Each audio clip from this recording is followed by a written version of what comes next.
As you guys see with the title above, I want to talk about Dark Souls 3 and what I'm expecting to see, what I'm hoping for, and a couple other things. I want to start off saying is that I saw the trailer. I have never seen any actual gameplay. I'm going by from other people's opinion on YouTube because they've seen it. So personally, I hope the original team was actually behind it because Dark Souls 2 has this total different vibe, and I have a feeling there was a different team within the company that was working on it. So I'm really hoping that it is the very first team that made Dark Souls and eventually did make Bloodborne. I really enjoyed Bloodborne as well.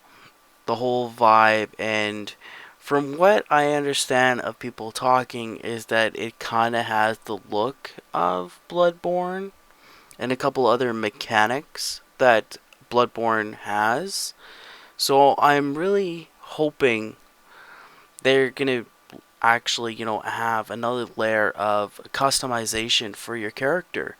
I always really enjoyed making like different characters, trying different builds. I just really enjoy action RPG games more than anything else. I really do. I like a lot of games, but I like that a lot more than most others.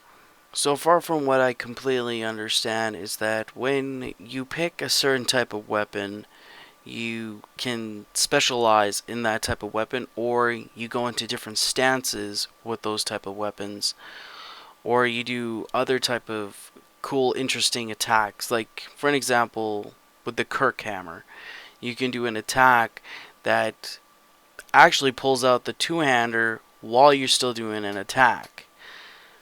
It seems really cool from what I've been hearing.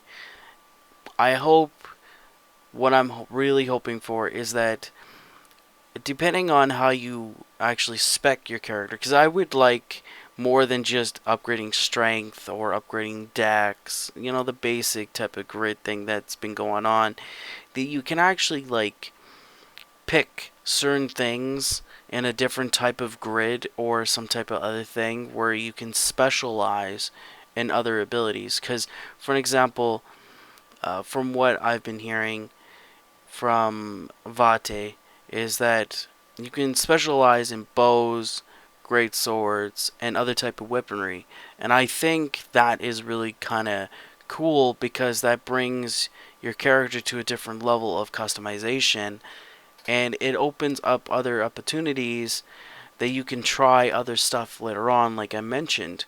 So you can always keep playing around and always finding the type of build that you want to do. Like, for an example, if they were going to have magic, you can specialize in what other type of magic, or you can specialize in two different magics. I think the possibilities is endless on what they do. I'm not trying to give like this game super hype or whatever. I'm one of those people that I have my own expectations, and if they are met, then I'm really happy. I'm not gonna like put the game like way up to like this huge pedestal, and if it doesn't meet this expectation, I'm gonna be completely disappointed. I'm not one of those type of people. I need to play the game and not just go by other people's word and experience everything myself. Otherwise, I will never really know if the game is actually good or not.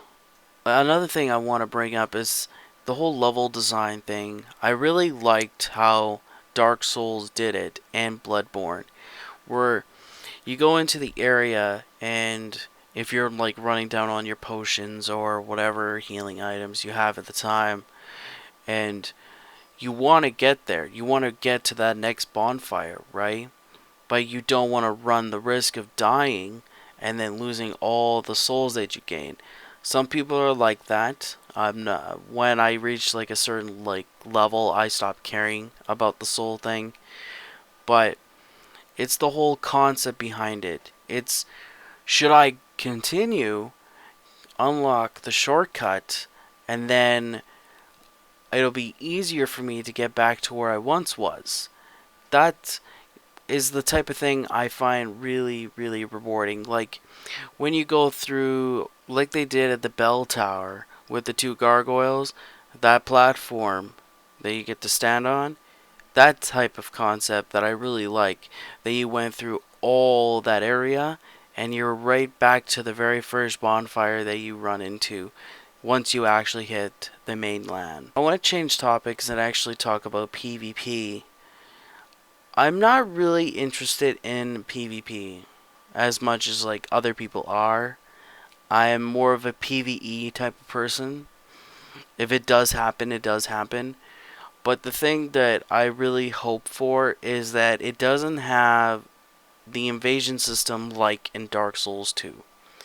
I really liked how the first game did it, where you're hollow, you're not invaded. When you're human, you run the risk of being invaded. I think that type of system is awesome because if you really need co-op, you run the risk to be invaded. In the second game, it doesn't really matter. You have to play offline if you don't want to be invaded by players. And I think that's stupid, to be honest. I haven't played Bloodborne online because I don't have an actual PlayStation Network account. I don't even have PlayStation Plus. That's why all my footage is just single player stuff. I just not interested in PvP anymore because it's the whole latency issue and people's bullshit. I'm just so tired of it. I really am. I'm just tired of people's bullshit in PvP. I rather fight them on the couch here playing like Tekken or Mortal Kombat or Soul Calibur, any fighting game, than deal with the whole latency bullshit and all the people always running away and healing constantly, and it takes me forever just to kill somebody because they just refuse to die. It's so stupid. It's really stupid. So let's change topics, otherwise I can talk forever about PvP and how much I hate it in Dark Souls 2. So this whole co-op thing, the way that I think it should be set up is no soul memory and based on more about level ranges. For an example, for like co-op, like you could be like, I don't know, maybe 20, 30 levels underneath the person and still able to help out. I just think that the way that it was done in the second game was pretty much stupid. Because I remember on Darius, one of my characters, it was so stupid because of the Ivory King. Like, I could not find anybody. Like, for a week, literally for a whole week, I could not summon anybody. I had to try to kill that stupid boss. For some odd reason, I just couldn't do it. And the NPCs just are useless with that boss. There's no way Lucatiel and all them are actually even helpful for that boss. I tried. I really tried. And I just could not do it. I think they should find a different system to actually do summons with co-op, like with people.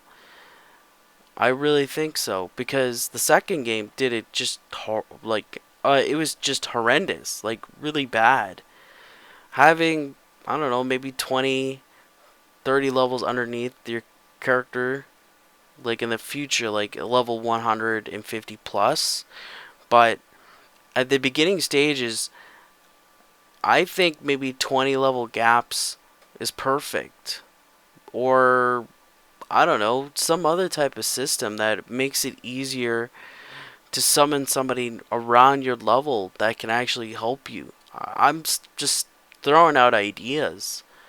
Because that shit with the Ivory King really pissed me off. You guys have no idea. I actually have a video of that posted on an old channel I was hosting, and I don't know if you guys are ever interested. I could actually show you how annoyed I was really getting with this guy. It was that bad. In the long run, I really don't know how the game is going to be, how it's going to turn out.